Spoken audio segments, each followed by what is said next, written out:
Ok, maître, salam alaikum. Wa alaikum salam, maître. Au repas, Pascal.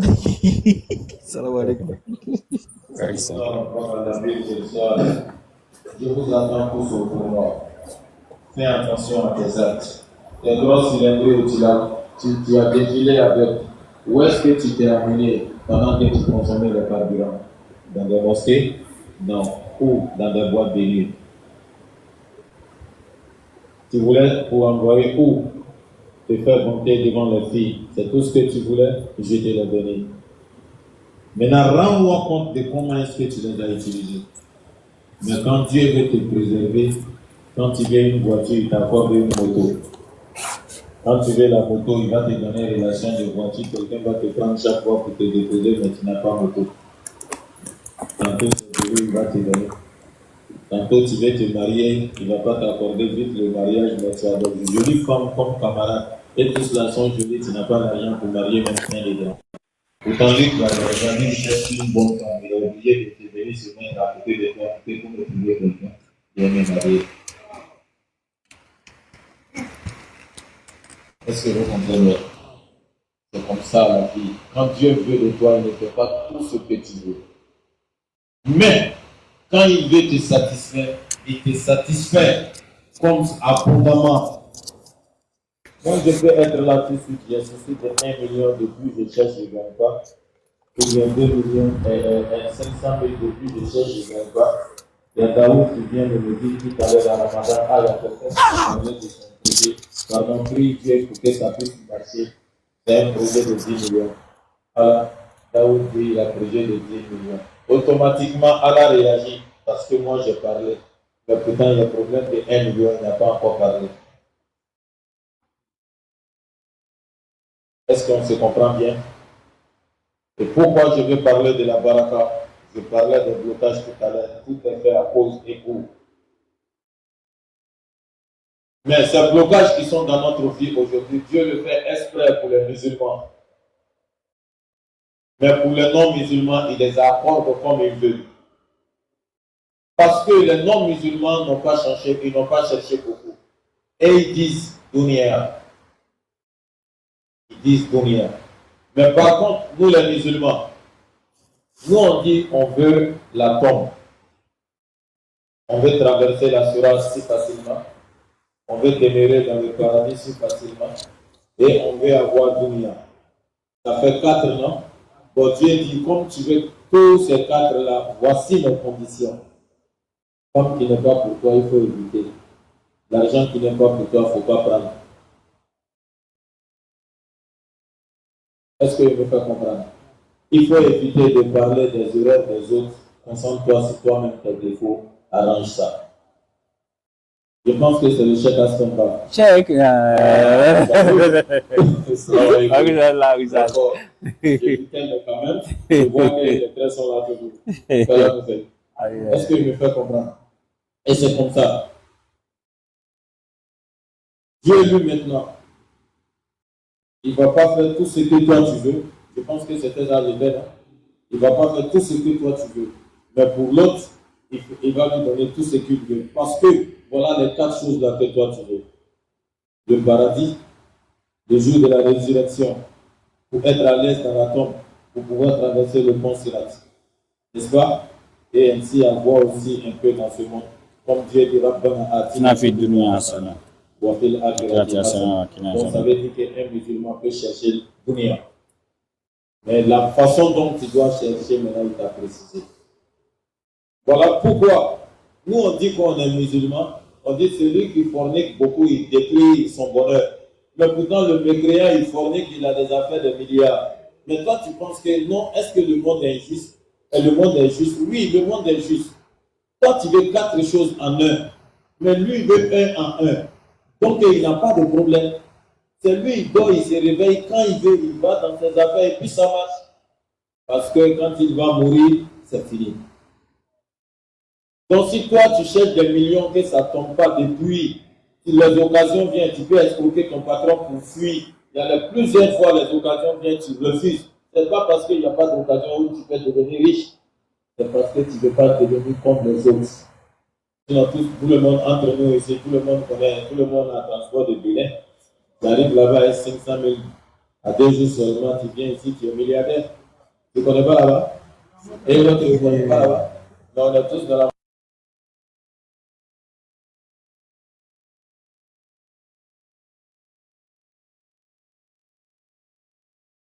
Ce que tu veux n'est pas encore accompli en pensant que c'est parce que Dieu t'a abandonné, en pensant que Dieu ne t'écoute pas. Dieu t'écoute parce que toi, tu veux 4 en 1. Donc, tes conditions avec lui qui ne veut rien qu'une, vous n'êtes pas les mêmes. Tu as 1 mois pour ne pas manger. Lui, il mange durant toute l'année. Toi, dans 1000 francs, là, il y a 25 francs qui est pour Dieu. Mais pour lui, là, c'est dans les petits bouts. Vous n'avez pas le même problème. Donc, tu n'as pas à te sous-estimer, tu n'as pas à te désespérer, tu n'as pas à dire que pourquoi les non-musulmans, ils font ce qu'ils veulent, et puis Dieu leur donne ce qu'ils veulent. Mais nous, les musulmans, on prie, oh, on prie. Mais depuis, ce n'est pas exaucé. C'est parce que Dieu ne veut pas te faire piéger dans l'interrogatoire au jour du jugement. C'est pourquoi ce que tu penses que tu peux avoir si facilement, il te bloque. Parce qu'il sait s'il y a des facilités, il connaît la limite de sa foi, il va se conduire dans une voie où il ne pourra pas s'en sortir. Est-ce que je me fais comprendre? Je prends un exemple, on a la tendance de dire quand on veut se marier, Dieu, si c'est la femme de mon bonheur, accepte que le mariage soit entre nous. Si ce n'est pas le cas, épargne-moi. Quand tu dis ça à une fille, pourtant toi tu l'aimes. Mais chez Dieu là-bas, ce n'est pas ce que tu as demandé. Tu as dit que si elle est pour ton bonheur, ce n'est pas parce qu'elle est jolie qu'elle fait ton bonheur. Chez Dieu là-bas, elle n'est pas pour ton bonheur. Donc blocage va venir, le mariage là n'aura pas lieu. Celle que tu n'aimes pas plus, là, peut-être c'est elle que tu vas marier, c'est là où il y a ton bonheur, parce que c'est ce que tu as dit à Dieu. Est-ce qu'on se comprend? C'est ce qui est là. Maintenant, je résume, parce que je pense qu'il est presque l'heure. Je parlais de la baraka. Aujourd'hui, nous, notre jeunesse, on se focalise beaucoup sur certains trucs. Et je veux dire qu'on néglige beaucoup certaines choses, pourtant c'est ce qui est à la base de notre élévation, de notre ascension. La baraka. La baraka, c'est dans cette condition.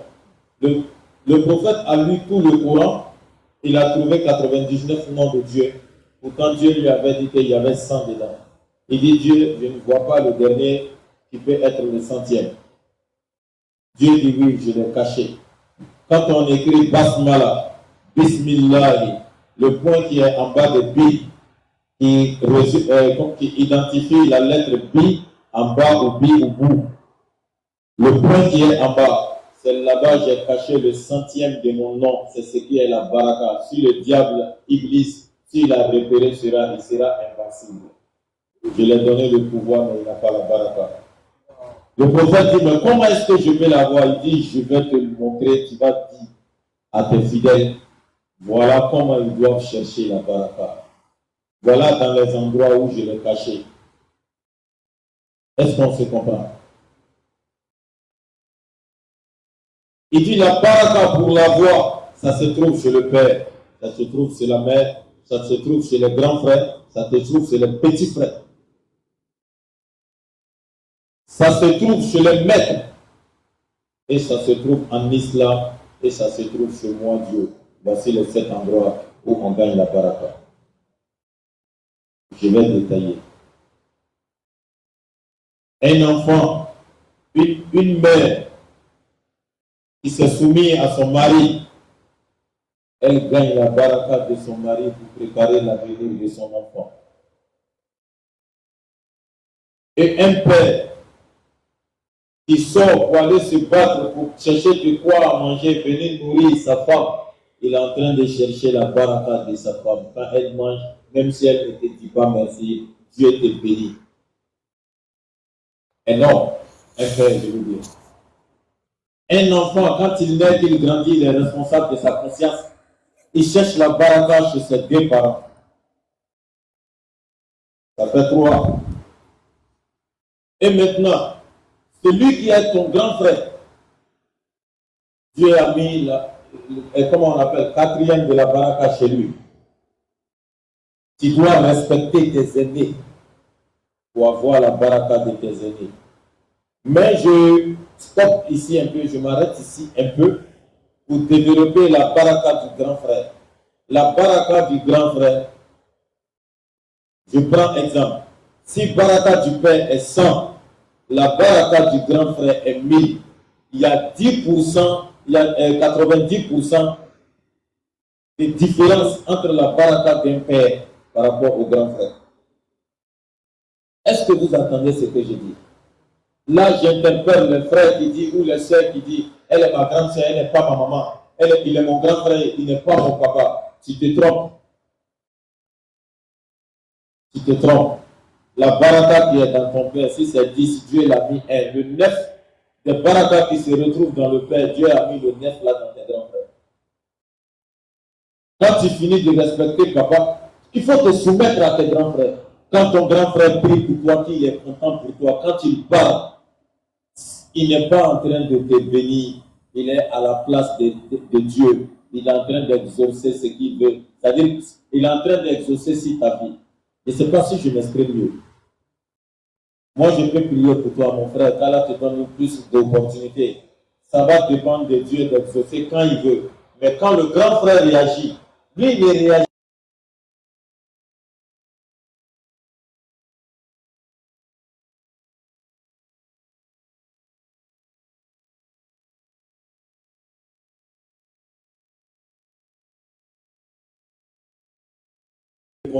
Le plus redoutable de tous les Sahaba du prophète. Il peut me citer un. Mais c'est un seul. Le plus grand de tous les Sahaba du prophète Mohammed. Qui peut me citer un nom? Son nom? Hein? Imam Ali, exact. C'est Imam Ali. Car le prophète dit, Man kuntum mawla fa aliyu mawla. Le prophète a dit ça. Abu Bakr était là, Ousmane était là, Omar était là. Et Ousmane était là. Il a dit ça à Ali. Bon, on laisse ce côté.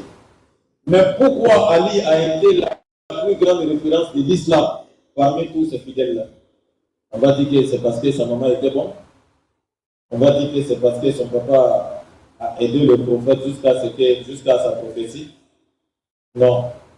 Il y a une toute petite différence qui a différencié Ali des autres Sahaba. Parce que Ali, le prophète Mohammed sallallahu alayhi wa sallam, était le grand frère d'Ali. Comme on peut dire son cousin, mais son grand frère. C'est le prophète qui a élevé Sayyidina Ali. Après avoir cherché la bénédiction de son père et sa mère, Ali s'est référé à Mohammed qui est son grand frère, qui a tout fait pour Mohammed, jusqu'à ce que le prophète dit, si ce n'était pas l'argent de Khadija et l'épée de Ali, l'islam n'allait pas être stable comme on l'en pense. Est-ce que je ne peux pas comprendre?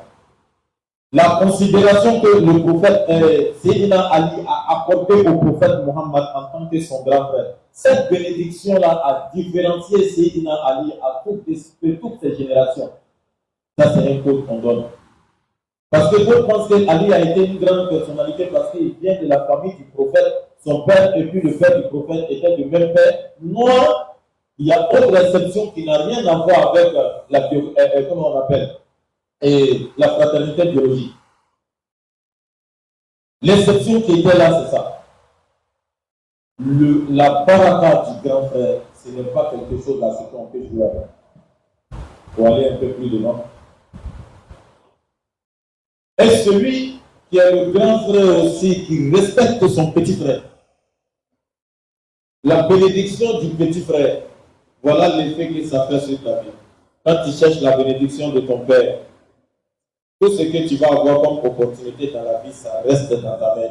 Tu grandis, tu vieillis jusqu'à ce que tu meurs avec ça. C'est la bénédiction du père qui fait ça. Mais la bénédiction de la mère, ça trouve les grandes portes. Quand la bénédiction de la mère veut réagir sur toi, tu passes ici, c'est opportunité. Tu passes ici, c'est opportunité. Tu passes ici, opportunité. Mais si tu n'as pas la bénédiction de ton père, si tu as seulement que la bénédiction de ta mère, après toutes ces opportunités-là, j'espère qu'Aston Ba a une fois entendu, on faisait palmarès d'un grand Richard. On dit, lui, là, en son temps, il avait tel véhicule, il avait des immeubles, mais aujourd'hui, là, tout est fini dans sa main. Mais on a entendu, non? C'est la bénédiction de maman qui fait ça. Tu as plus d'opportunités, mais si tu n'as pas bénédiction de papa, ça va finir. C'est bénédiction de papa qui fait que ce que tu gagnes, ça reste avec toi jusqu'à ce que tu vieillisses, tes enfants prennent, tes arrière-enfants prennent. Quand sans bénédiction de papa, tout ce que tu vas gagner, ça va finir de ton vivant. 2 minutes. Est-ce qu'on se comprend? Ça fait 2. Troisième, bénédiction de tes aînés. Ça fait de toi, ça veut dire que ça met de l'influence sur ta vie. Automatiquement, celui qui est ton ami, comme il est ton ennemi, il n'arrive pas à te maîtriser. Si il dit il n'arrive pas à te maîtriser, pas qu'il ne te contrôle pas. Mais à ce moment-là, si c'est le cas, à chaque fois, moi-même, je collabore avec toi, mais il y a toujours une inquiétude en moi. Quelque chose me effraie vers toi, mais moi-même, je ne sais pas c'est quoi. Ça m'empêche de te trahir. Ça m'empêche de collaborer avec tes ennemis. Et même si on veut le faire, s'ils ont comploté, je vais quitter derrière les gens, ils veulent venir te tuer. C'est la bénédiction du grand frère qui fait ça. Est-ce que je me fais comprendre? C'est la bénédiction du grand frère qui fait ça. Et à tout moment, quand on tend les pièges vers toi, tu es toujours au courant. À toi de laisser compte, ça t'arrive. Ou soit si tu veux éviter, tu évites. Mais tu ne seras jamais vaincu. C'est la bénédiction du grand frère qui fait ça. Chacun a tout son tour de rôle. Et maintenant, celui qui cherche maintenant bénédiction chez sa femme, qui sort pour aller travailler, pour venir nourrir sa femme, les bénédictions que tu gagnes chez ta femme là, les gens qui veulent t'aider là, ils ont toujours pitié pour toi. Est-ce que je me fais comprendre? L'effet de la bénédiction de la femme, de sa femme mariée là, c'est ce qui fait. Ah, Soumaïo, tu vas bien? Ah, tiens, ça fait 2 jours. Hein? Ah, mais ta caméra là, ça a duré. Hein? Passe au bureau, je vais te donner un, tu vas te débrouiller. Parce que c'est avec ça que tu cherches pour de ta femme. Et quand tu gagnes, tu ne la prives pas de ça. Tu ne t'en vas pas t'asseoir au kiosque pour manger pendant qu'elle a mangé. Elle est en train de manger du riz et puis carabo à la maison. Toi, tu es en train de te faire frire. Quand tu gagnes là, tu amènes ça à la maison. Quand elle est contente, Dieu te donne les opportunités. C'est comme ça. Allahu Akbar. Donc, ça veut dire que ceux qui sont mariés, qui prennent conscience de s'occuper de leur femme, voilà ce que ça fait sur ta vie. La baraka de la femme. Et quand tu respectes tes petits frères, automatiquement, ça t'apporte la santé. Tu peux tomber malade, mais jusqu'à ce qu'on va s'inquiéter de ta santé, Dieu ne va jamais permettre ça. C'est la bénédiction de petit frère qui fait ça sur ta vie. Est-ce qu'on retient ce que j'ai dit? Bénédiction des petits frères, comme petites sœurs, quand tu les respectes, tu les accordes leur juste valeur. Tu ne te prends pas pour le grand frère pour les malmener à chaque fois. Tu les respectes. Tu as toujours la bonne santé en toi. Tu peux tomber malade. On va dire matin, ça n'allait pas. À midi, on va t'appeler, ça va. Ou bien, ça ne va pas trop, mais pour dire tu es couché jusqu'à. On va venir s'arrêter sur toi pour te saluer. Peut-être dans l'année une fois. Ou bien ça ne va jamais arriver. Quand ça ne va pas, notre solution vient. Même si quelqu'un va te dire, ah, c'est de ça là, tu souffres. Il faut prendre école ça là, il faut faire ça là, il faut faire ça là. Ou bien va chez le docteur lui là. Automatiquement, on va te proposer la guérison. Et puis, rapidement, c'est la guérison. Tu ne peux pas aller te coucher jusqu'à ce que les gens vont venir s'arrêter sur toi parce que tu es malade. Dieu ne permet pas ça à celui qui respecte. Est-ce qu'on comprend bien ce que j'ai dit? Et maintenant, 6e, ça c'est dans la religion. Ton maître, lui qui t'enseignait coraniquement ou à l'école, ou bien tu es en train d'apprendre un métier, lui qui t'enseigne ce métier, ou bien tu es allé poursuivre une formation, lui qui était ton formateur, c'est ton maître, pas seulement lui qui était à l'école avec toi. Son respect, est-ce que je me fais comprendre? Son respect te rend leader. Est-ce que je me fais comprendre? Ça te rend leader. Même si tu ne vas jamais être patron ça veut dire que, à part que tu as fini de travailler chez lui, même si tu n'es pas même allé travailler, aller créer ton entreprise toi-même, que tu continues de travailler chez les autres. Mais dès que tu quittes chez lui, lui qui va te recruter comme employé, tu ne seras pas derrière les gens. Il va toujours te mettre à la tête. Est-ce qu'on se comprend? Quand tu arrives dans lui, son équipe, automatiquement, il te confie une tâche, il te donne des éléments. tu suis tes ordres, malgré que tu travailles pour lui, mais Dieu t'apporte la liberté. Comment on appelle je ne sais pas quel mot il faut. C'est le leadership, non? Dieu t'apporte le leadership. Là où partout tu es un leader. Quoi? Est-ce que vous me faites comprendre? Non, si c'est prêt, c'est son maître éducateur. Si c'est prêt, faites-moi signe. Voilà ce que ça fait. Le dernier, septième, ça se retrouve en islam, qui est quoi? Quand tu suis les ordres d'Allah, ce que le Coran te demande, ce que le prophète Mohammed te demande, en respectant, tu as la bénédiction d'Allah lui-même. Et c'est cette bénédiction-là qui va te conduire jusqu'au paradis. Est-ce qu'on se comprend? Voici les 7 endroits où la baraka se cache, que le prophète nous a enseigné. Donc aujourd'hui, je demande à ce que nous tous on prenne compte de la baraka parentale et même tout ce que je viens de citer. Est-ce que je me fais comprendre? Quand tu sors du travail, il ne faut pas attendre que tu vas avoir les millions avant de rendre service à papa ou à maman. Même si c'est un chassé d'orange descend, à chaque fois quand tu descends du travail, quand il y a la possibilité, paye ça, maman, tiens. Au moins, est-ce que mon fils vient avec chassé d'orange? Un jour, ça ne sera pas orange, peut-être ça sera frigo où tu vas garder un jus d'orange. Dans ça, un peu, tu vas commencer à monter un peu. Mais quand il y a 1000 francs, tu ne donnes pas. Il y a 5000, tu ne donnes pas. Tu veux attendre que millions là-bas venir avant que tu vas prendre pour donner à maman. C'est quand millions là-bas venir. Tu vas rester en train de te faire des faux espoirs jusqu'à la mort va t'attraper. Tu n'as pas la bénédiction. Tu vas rester en train de faire des faux espoirs jusqu'à ce que tu vas vieillir. Tu ne pourras pas rendre service à ta mère. Donc, je souhaiterais que cette année soit une année de grâce et de bénédiction, de bonté pour nous. Comme je l'ai si bien dit, nous sommes au 7e mois de l'année musulmane. Notre année a déjà commencé. Nous sommes au 7e mois. Mais comme de l'autre côté, il y a des calculs qui donnent que 2025 commence maintenant. Donc, comme c'est ce qui est dans notre extrait de naissance et nos cartes d'identité, et partout sur nos régies, et par ça même on nous paye par mois. Donc, pour ça, on respecte. Est-ce qu'on se comprend? Donc, on dit c'est 2025 qui vient de commencer. Face à là que ce calcul-là nous apporte bonheur. Face à là que ce calcul-là nous apporte bonheur. Okay, c'est ce qu'on peut dire, non? Mais on est musulmans. Notre année, là, ça a commencé il y a 7 mois. On n'a pas de problème avec ça. Mais c'est mentionné dans nos extraits. Donc, pour la considération pour nous-mêmes, notre acte de naissance, là, on va dire bonne année. Donc, à ce moment-là, je dis mes meilleurs vœux. Comme 10 millions, comme avant, ça va nous donner des vous ne dites pas, quand on nous donne 10 milliards comme avant, ça va qu'il va nous donner beaucoup d'argent.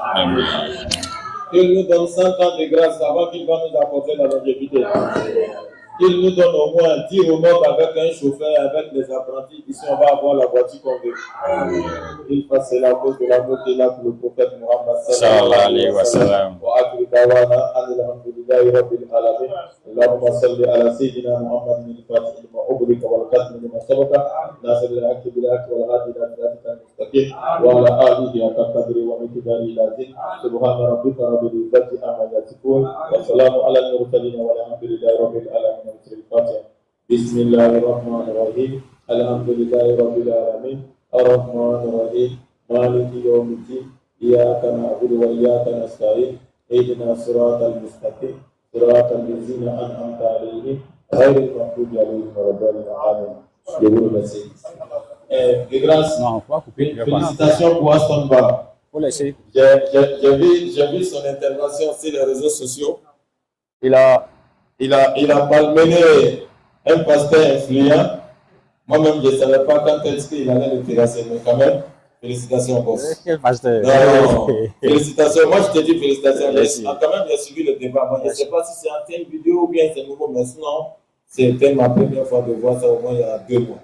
Ah, oui. Voilà, vous étiez deux contre un pasteur. Ah, c'est pas au Congo, ouais. Oui, au Congo, effectivement au Congo. Je ne sais pas si c'est une ancienne vidéo, mais c'était ma première fois de voir. Mais vraiment, j'étais content. Merci beaucoup. Merci beaucoup. Merci beaucoup. Merci beaucoup. Salam alaikum wa rahmatullah. Vraiment, vous allez m'excuser, ma soirée. Je ne suis pas trop Je ne me sens pas trop bien. Et